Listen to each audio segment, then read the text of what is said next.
ሆኗል። ከዚህ በኋላ ፍላጎትም የላትም ጋሽ የኔ ነገር በቃ ሁሉ ነገር ጋሽዬ ካልመጡ ይሄን ነገር አይሳካም፣ ሰላምም አይወርድም ብዬ ተናግሬ ነበረ። በእርግጠኝነት ሁሌም ደግሞ የሆነ ጸብ ሲፈጠር ጋሽዬ እንዲታረቁ ስለሚያደርጉ ግን እድሜ ይስጣቸው እንግዲህ እግዚአብሔር ያክብራቸው። እሳቸውም ደግሞ በሚዲያ አይተው ሁለታቸው እየተጣሉ እንደሆነ ምንም ሳይሉ መጥተዋል ማለት ነው። ሰላም ጤና ይስጥልኝ የእፉዬ ገላ ቤተሰቦች፣ እንዴት አደራችሁ? እንዴት ዋላችሁ? ቤተሰቦች ሁላችሁንም ሰላም ብያለሁ። ሰላማችሁ ይብዛልኝ። የምር ትላንትና በተለቀቀው ቪዲዮ ያው ሩታ ባትኖርም ደስ ብሎኛል፣ አልዋሻችሁ። ምክንያቱም ጋሽዬ ካሉ በእድሜ የሚበልጡ ናቸው፣ አባት ናቸው፣ ወግ ማድረግ ያውቃሉ። እንዲታረቁ ደግሞ ማለት እንደሚታረቁም ተስፋ አለኝ፣ እንደሚያስታርቋቸውም ደግሞ እርግጠኛ ነኝ።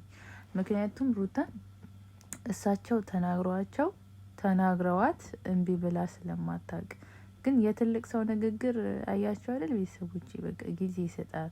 1 ወርም 15 ቀንም ትንሽ ጊዜ ራሷን የምታይበት ጊዜ ያስፈልጋታል። ከሱ በተሻለ ነበር ሲያወሩ የነበረው የእውነት ማለት ነው። አሁን ጋሽዬ ሁሌ ሚዲያ የሚጠቀሙ ቢሆን ኖሮ ማለት ነው ማርያም በቃ ፌመስ ኮሜዲ ነበር የሚወጣቸው የነበረው። እና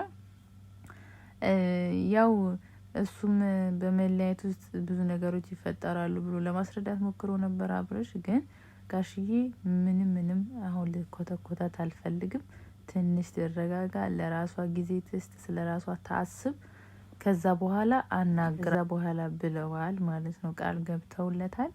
እንግዲህ ያው እውነት ነው። አሁን ባለችበት ነገር ጋሽዬ ቢያወሯትም ሩታ ልትታረቅ አትችልም። ብትታረቅ ራሱ የአፍ ስለሆነ ብዙ ጊዜ እንደዚህ ይጣሉና ማለት ነው ከልባቸው ይቅር ስለማይባባሉ ነው መሰለኝ ድጋሚ የሆነ ነገር ሲመጣ የምር ይጣላሉ ማለት ነው። የአሁኑ ጸባቸው የእውነት ለመናገር በጣም ነው የሚያስፈራው። ሩታ በጣም ነው የሆነ ያካበደችው፣ በጣም ደግሞ አገነነችው። እርግዝናውም ይሁን እንደዚህ እንዴት ተነጫነጭ የሚያረጋት ወጉም ነው ይባላል። በነገራችን ላይ 3 ወራችሁ እስከጨርሱ ድረስ በጣም ሀርድ ነው ማለት ነው። ያው ባልወልድም ሲሉ ሰምቼ ነው። እሺ እና ያም ነገር ሊሆን ይችላል እንደዚህ የሚያረጋት። ያው ደግሞ አብርሽ ለመረዳትም አልሞከረም። እሷ የሚያናድዳት ነገር ደግሞ ማቆም ሲገባው እሱ ቀን በቀን እሷ የሚያናድዳት ነገር ነው እያደረገ ያለው ማለት ነው። ኤኒሃው ያው ደስ ብሎኛል ጋሽዬ ወደ አዲስ አበባ ስለመጡ። ምክንያቱም እሳቸው ነው ይህን ችግር ሊፈቱ የሚችሉት። ብዙ ጊዜ የሩታ ቤተሰብ በምንም ጉዳይ እጃቸው ገብቶ አያውቅም። እንደውም አንዳንዴ የምትሰራውም ወይም ኮሜንት የምትሰጠው እህቷ ናት እንጂ ብዙ ጊዜ እናት አባቷ እንደዚህ እየገቡ ሀሳቡ ምን ሲሰጡ አይቻል አቅም ሁሌም ቢጣሉ ምንም ቢሉ የሚያስታርቋቸው ጋሽዬ ናቸው ማለት ነው። እና ከቡታጅራ ተነስተው 2 ሰዓት ከምናምን መንገድ መጥተው አልታረቅም ብላ ትናገራለች ብዬ አላምንም። እና እሳቸውን አክብራ ሰላም እንደምታወር ተስፋ አድርጋለሁ። አብሮሽ ደግሞ በጣም ተሳቋል የእውነት ማለት ነው። በጣም ያደረገው ነገር ምንም ባላጠፋሁት ነገርም ብሎ ይጸጸታል። ደግሞ ያደረጋቸው ነገሮች ትክክል እንዳልሆኑም ገብቶታል ልጁ ማለት ነው። ይቅርታም ጠይቋት ነበረ። ግን ያው እንደዚህ ነገር በጣም ተደጋግሟል በሚል ነው ሩታ ያመረረችው። ብቻ እኔም አናዶኛል። ሚስቱን ሳይነገር እንዴት ይወጣል ከቤት?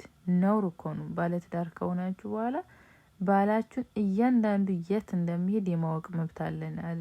እና ደግሞ ሁለተኛ ደግሞ ከማን ጋር ያውራ ከማን ጋር ይብላ የማወቅ መብት አለን። ሳንጠይቀው ባሎቻችን ሳንጠይቅ እነሱ መጥተው ሊነግርን ግድ ነው ማለት ነው። ለምን አሁን ሩታ ላይ የተፈጠረው ነገር አለመናገሩ ነው። ምንም ብልግና ነገር የሆነ ነገር ለየት ያለ ነገር አድርጎ አይደለም።